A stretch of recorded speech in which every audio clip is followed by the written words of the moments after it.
আজ আমি শেয়ার করতে যাচ্ছি এমন একটি মুহূর্ত যা একসাথে ছিল ভয়ঙ্কর এবং অসাধারণ সুন্দর। আমরা কয়েকজন বন্ধু মিলে ঘুরতে গিয়েছিলাম টাঙ্গুয়ার হাওর। চারদিকে শুধু পানি আর পানি, অথই পানি। আর সেই পানির মাঝখানে আমাদের ট্রলার ভেসে বেড়ানোর এক অদ্ভুত শান্তি।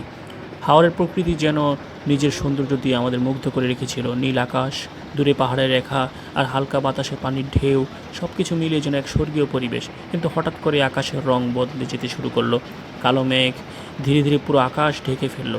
কিছুক্ষণের মধ্যে শুরু হলো প্রবল বাতাস। হাওরের সেই শান্ত পরিবেশ মুহূর্তেই রূপ নিল এক ভয়ঙ্কর দৃশ্যে।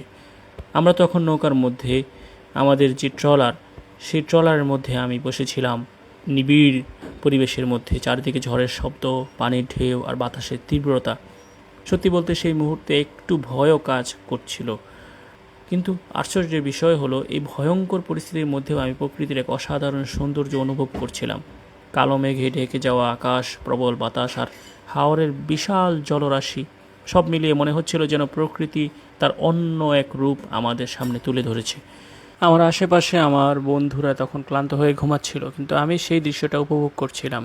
মনে হচ্ছিল আমি যেন অন্য এক জগতে দাঁড়িয়ে আছি, একটা স্বর্গীয় পরিবেশ যেখানে প্রকৃতি তার শক্তি আর সৌন্দর্য দুটি একসাথে দেখাচ্ছে। এই মুহূর্তটা হয়তো একটু ভয়ঙ্কর ছিল, কিন্তু একই সাথে এটা ছিল আমার জীবনের অন্যতম সুন্দর অভিজ্ঞতা। প্রকৃতির এই রূপ সত্যি অবিশ্বাস্য। টাঙ্গুয়ার হাওর শুধু একটা ভ্রমণ স্থান নয়, এটা এমন একটা জায়গা যেখানে গেলে মানুষ প্রকৃতির শক্তি, সৌন্দর্য আর রহস্য সব কিছু একত্রে অনুভব করতে থাকে। তো বন্ধুরা, এই ছিল আমার ভ্রমণের একটি সুন্দর ঘটনা। আশা করি আপনাদের জন্য ভিডিওটা অনেক ভালো লেগেছে। যদি ভালো লেগে থাকে অবশ্যই আপনার মন্তব্য আমার এই কমেন্ট বক্সে জানাবেন, এবং আমার এই চ্যানেলে আরও অনেক অনেক ভিডিও আসবে, সেগুলো আশা করি দেখতে পারবেন যদি সাবস্ক্রাইব করেন এবং পাশে থাকেন।